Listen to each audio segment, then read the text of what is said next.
but you know, Swami is my best friend. The best way to put it is Swami's work is an addiction. It has become a part of my life. I can't imagine my life without Swami. The key thing which my parents did, which I'm so thankful for, is making Swami a part of every single aspect of my life.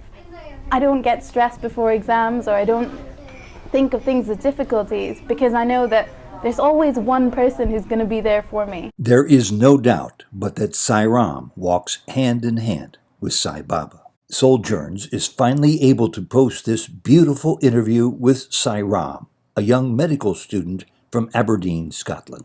Welcome to Souljourns. This interview with an ardent follower of Sri Sathya Sai Baba was recorded in Manchester, England in 2016.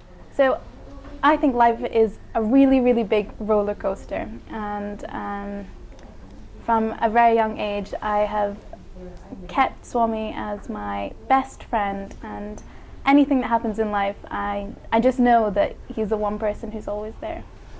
Another simple question. Where are you headed? I really don't know. Anywhere that Swami takes me, I'll go.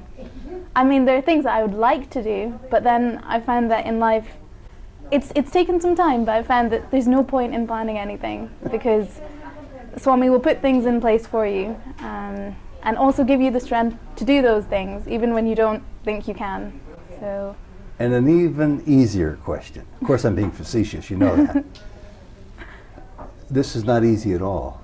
The Sai Youth in the world are the future, not only of the Sai movement, but I believe of this, call it an illusory world or not, this world is going to be led, I have no doubt, by the Sai Youth of tomorrow. Why are so many young Sai Baba followers having such a difficulty staying together as a unit with their devotion to the main purpose of Baba's being on this earth, to grow into your truest identity? Okay. So the way I see it is, especially as youth, there are many challenges that sometimes come about for us that we think are challenges, but may not be challenges in the bigger picture. Go on. Sorry. I'm sorry, go ahead. So why do we find it difficult? I think it's because sometimes there's a certain amount of uncertainty in what's going to happen. There's sometimes where, I mean, I in particular, you know, we become very egoistic and we think, you know, I want to do this, I want to do that.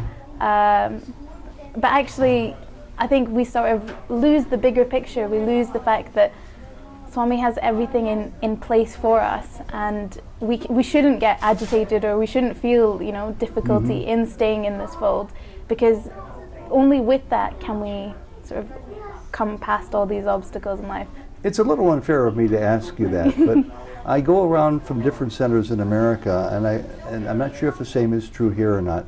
I see fewer and fewer faces of the Sai Youth, and I'm not sure if they're out having a holiday or following another path or what. Yeah. So in my center back home in Aberdeen, there are no youth. Okay. So coming here to study is actually the first time that I have been able to you know, work with youth and to do things. So for me, I wouldn't say that I've come across, you know, for me it's a big kind of positive thing. It's sort of working together with youth to achieve something. So I wouldn't really be able to say that I've come across lots and lots of Perfect answer, really it is. I'm sorry for having put you on the spot earlier. No. Has there been much of any transformation in your life after coming to the fold of Sai Baba? So my parents kind of brought me up with it. So for me, it has become a part of my life. I can't imagine my life without Swami. And I think the key thing which my parents did, which I'm so thankful for, is making Swami a part of every single aspect of my life.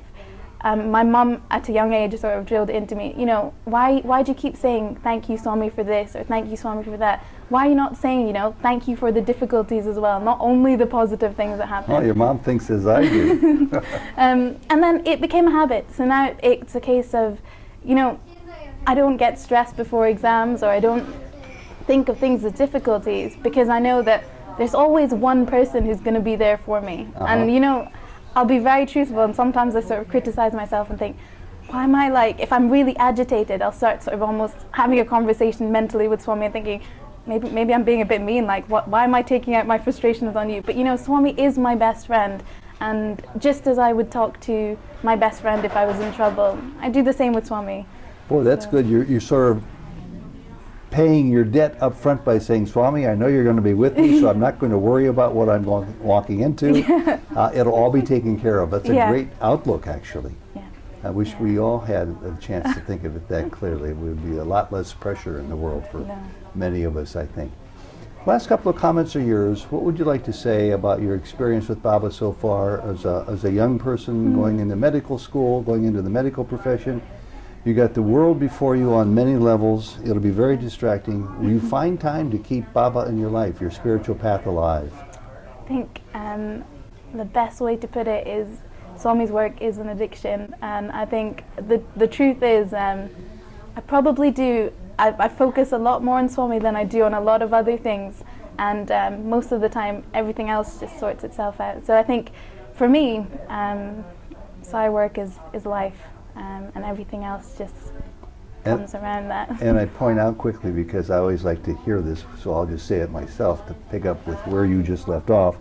Swami always says that one's yearning to be close to God is the one addiction that he allows. So you're addicted. Yeah. It's very clear. Thank you very much. God bless you. Good luck. Sai Ram, Sai Ram. Sai Ram.